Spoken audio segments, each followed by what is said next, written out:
for Phanuel, Abaya, and their forces. The twisted temptations of the Dark Tower were just beginning. Beyond the twisted gallery, more horrors awaited. As they ascended the staircase, a beautiful, sensuous music filled their ears. It seemed to move like air and water, seamlessly changing tempo, luring the listener closer and closer. The men, wary of the bewitching quality of the music, covered their ears or fashioned some sort of plug to prevent them hearing it. When they reached the next landing, they saw the musicians playing the lilting music on grisly instruments. Stringed instruments made of human sinew, flutes made of bone, but the most ghastly instrument stood front and center. The body of some poor soul had been mangled, and their body merged with a cruel mechanism that compressed and expanded them like a bellows, forcing air through their vocal cords, causing them to echo with grotesque lilting moans. Faces went pale as the men retched and vomited.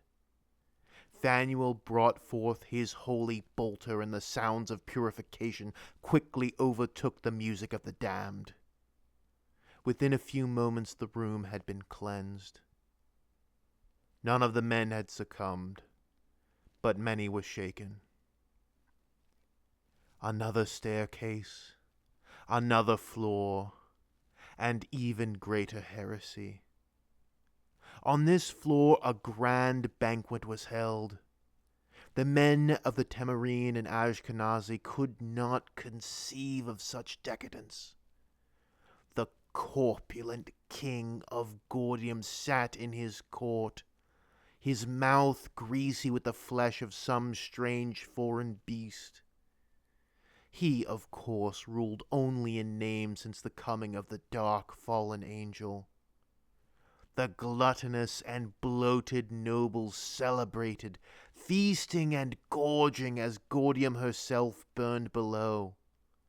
Succulent meats and exotic spices, raided from all the far reaches of the great sea, filled the air.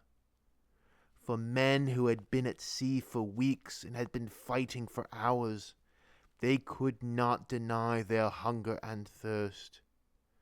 But such a disgusting display of excess was worthy only of contempt, and the Ashkenazi opened fire upon the revelers as the Temerine fell upon them with their sabers. There was a vicious satisfaction that filled the men, raising their spirits and hardening their resolve. Cries of torment could be heard from above, and the servants of the emperor charged ahead, ready to rid this tower of every single one of its denizens. But the next floor was a shock, even to Phanuel. There seemed to be no rhyme or reason for this fourth floor. Hungry and malnourished slaves were chained to the walls and fixed to stocks and pillories in the center of the room. Cruel slavers stalked the room with wicked whips of many thongs. They were no match for the well-armed and well-trained soldiers, and were quickly dispatched. The men set about freeing the slaves, unlocking their shackles. Laughter and cheers quickly replaced the screams of agony that had echoed through the air. Slaves began running downstairs, desperately eating the food at the feast below. Others looted and pillaged the wealth from the dead nobles. Still others heaped praise and thanks to the Temerine and the Ashkenazi, bowing at their feet, offering them the gold and jewels of the nobles below.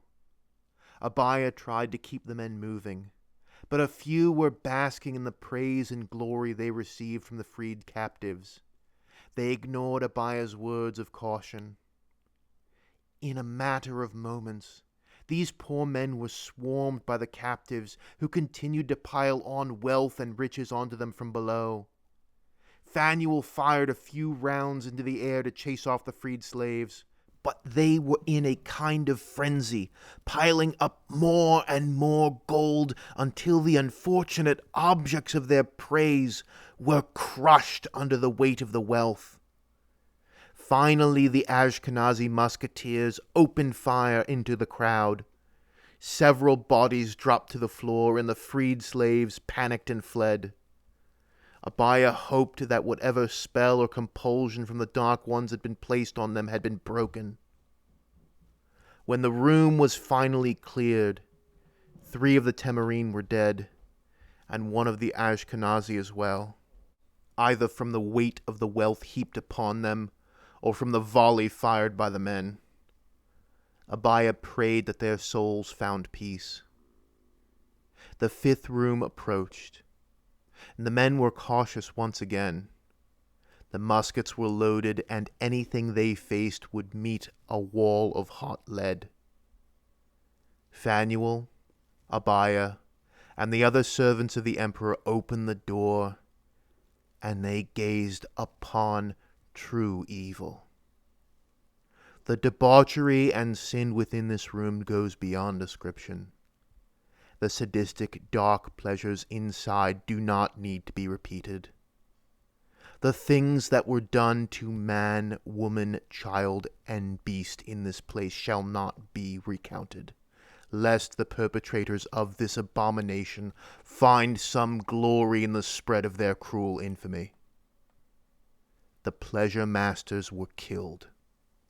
Every creature and human they had defiled was killed. Abaya said a prayer of cleansing. It bolstered his and his men's morale to do so, but there was no undoing what had been done. No cleansing that could be acceptable short of burning down the entire tower. But their task was not yet completed.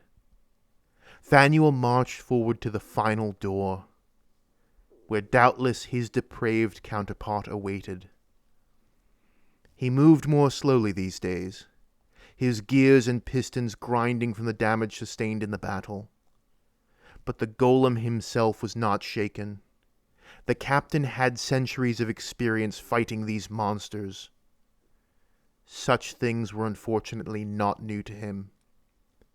But for Abaya and the men that followed him, they were exhausted both physically and spiritually. How could good and decent men see such things and not suffer wounds of the soul? How could they go on? But they did continue. Because they must.